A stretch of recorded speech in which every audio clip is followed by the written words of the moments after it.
Guys, welcome back to another video of my audiophile adventures.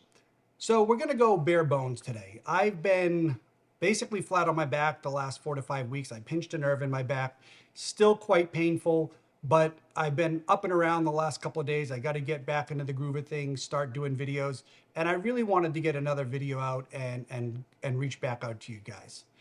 I've done several videos. I've covered experimenting on how do you get the best streaming sound. And we've done videos in where we have gone over a multitude of a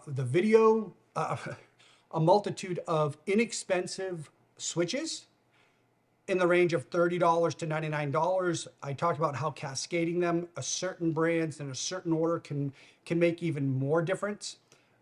Recently, what I've done is I've actually added another switch here. So it's a fourth inexpensive switch. And I'll show you that stuff in a minute. But it still has a very positive effect when we get into something like a Rose streamer, a Telegartner optical bridge, a Telegartner switch, which is amazing. And I still maintain that going from the wall into the switches, the inexpensive switches, from the switches over to my switch that's right here, which is a fourth switch, then I've got the cables going from there. Then I've got higher end cables from there going into the system. I still maintain the Blue Jeans cable at anywhere from $7 to $20 is the deal of the century. I would not use this, obviously, between my final high-end switch and my streamer. But if you've got a more mid-level system or entry-level system, you don't want to spend a lot on cables just yet, you can't go wrong with this. And now here I am with some nicer gear, and I'm still using this in my switches to get over to my system. Because let's be honest, you're not going to want to spend money on a 5-meter run of very expensive cable. It's going to be a lot of money. But what do we do when we want to take it to the next level? Now, I'm not talking about the highest of levels, because then you get into much more expensive cables. But what do you want to do when you are looking for something that is a great price point and that really performs well? So I've listened to a lot of cables. I've listened to some Shinyadas, I've listened to AudioQuests, I've listened to other cables in the price range of $200 to $700. And I mean, some of them are nice. I haven't really been that wowed by them. As you know, I think stealth cables, when you start getting into the more expensive tiers, are the best of the best. It's a whole different level. It's a whole different experience. But I've come across two cables which are really nice. They definitely take my system up a notch, and I'm going to talk to you a little bit about the sound differences that I've heard with them. And they're an easy recommendation, especially at the price points, which I think are quite fair and reasonable by audiophile standards. I'm talking about the WireWorld series of cables, and we've got two of them. This is the Starlight. This is the red one. I think you're somewhere in the range. This is a 2-meter length. I think you're somewhere in the range of like $300. And then we've also got the Platinum, which I've currently got in the system now. And I believe for a 1 meter, that's going to run you about $700, $750. Now, to be clear, WireWorld does recommend a minimum of 2-meter length. They feel that that's going to give you the best sound and the best performance. I've got 2 meters.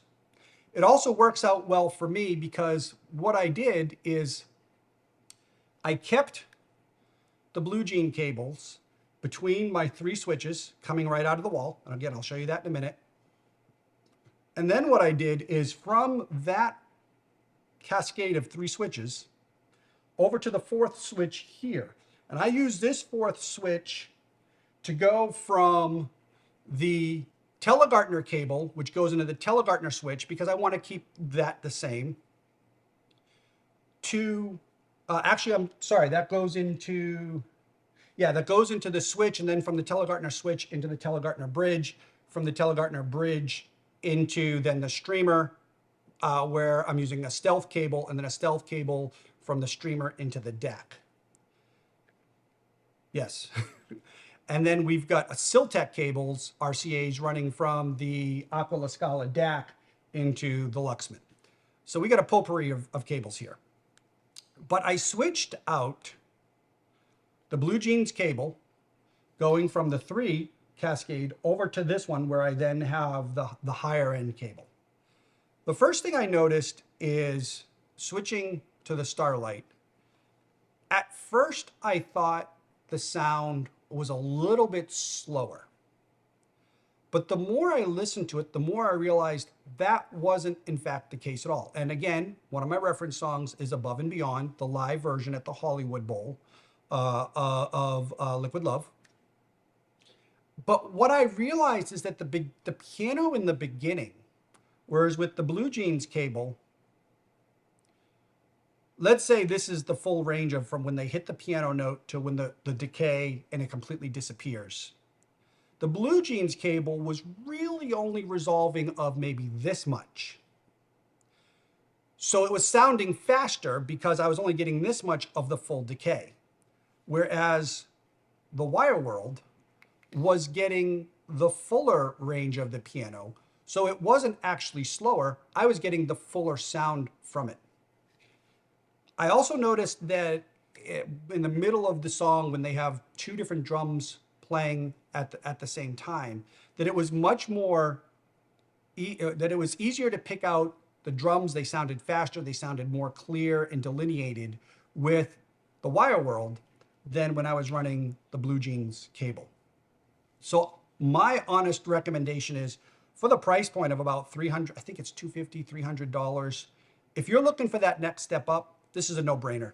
This is absolutely, the WireWorld is a cable that I would totally feel comfortable using and owning on a continuous basis in that price point, where when I tell you, like I said before, I've heard other cables that are more money that, to me, believe it or not, was not worth the upgrade over the Blue Jeans cable. Yes, there were differences. Yes, they sound better, but they weren't worth the price difference to me. The WireWorld definitely was. Then I got into the WireWorld Starlight, which I'll show you again. It's in the system, so I don't want to take it out right now. And that was another noticeable step up. It sounded even fuller, it sounded more tonally rich, sounded more spacious. It was definitely a step up and was a bigger difference from the Blue Jeans cable over to the WireWorld. And for the 1 meter, again, $700 or so, it's, again, a very easy win to recommend in that price point, in my opinion, over other cables at that price point. So don't be one of those people that say, oh my God, just because it's more expensive, it's better. That's not the case. I've heard a lot of gear and cables that are more expensive that are not better, frankly, that sometimes make it sound worse, or that may be better but is not worth the price point difference.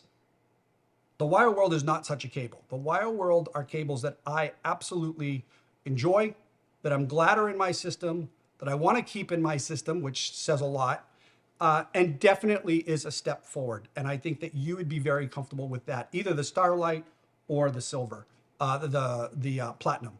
So let me take the camera now and show you how it's running. Guys, again, I'm sorry, I'm just in quite a bit of pain, so bear with me as we go through this. But I really wanted to talk about this WireWorld because I've been listening to it for a while, and it's really, I just am very pleased at the price point for it. Again, like any cable, you need to burn it in. I don't even listen to cables before 200 hours now. The Stealth, for instance, they recommend 3 or 4 weeks, but these had 200 hours before I did any critical listening. Let me show you the rest of the system now. Here is the triple cascading switches. We got ATS diffuser, which I'm going to be doing a review on. And here are the triple switches. If they're running into an AudioQuest power conditioner in the back. And if you remember in the video, I talked about that we ended up with the D-Links, but we ended up with different ones to get the best combination.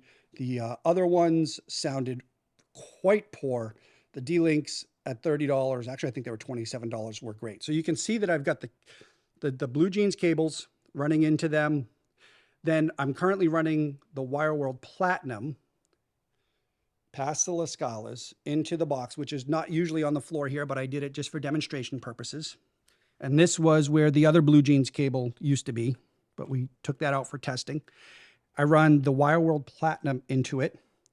And then from there, we're running the Telegartner cable into the Telegartner switch. This is a different box, which I tried and I have not talked about on my channel yet. I'll link to that. That actually, I think that was $32. That was a positive benefit, whereas before when I added a fourth box of the other D-Links or other brands, it was a negative. This is a positive add. So I'll talk about that. And guys, again, your system is going to be different. You running these cascading switches into your system may or may not make a difference. On my system, it did. From there, the Ethernet for the Telegartner goes into the switch. From the switch up to their optical bridge, in and out of the optical bridge, into the rows, which stay tuned, we're going to be updating that soon. And then from the rows into the La Scala DAC, from the DAC into the Luxman. We also have some reviews coming up on the Puritan power conditioner and the other gear that you see here. So again, whether you're using the red Starlight or their silver Platinum, definitely a nice step up. So guys, again, I wanted to keep this video short and sweet. I really wanted to just spend the time talking about the WireWorld cable. Very pleased with them. I can't imagine that you won't be either. And I believe they actually even have like a 30-day in-home trial with a lot of their dealers. It's well worth it to try. Like any cable, I always say try it. Your results may vary. Let's be honest, if you are running a 30-year-old receiver and you've got bookshelf speakers or tower floor standing speakers and you've got them right up against the wall and you don't have a good room and you're running lower resolution stuff, cables aren't going to make that much of a difference. When you start getting into the nicer gear or even, lower resolution gear that's set up correctly, you will notice a difference in cables. So well worth checking it out. The price points to me make them no-brainers. They're really nice. I think you're going to be pleased with them. Hopefully in the next week or so, we'll get another video. It's just a matter of me getting over this back pain. And I hope to see you in the next one. Thanks, guys.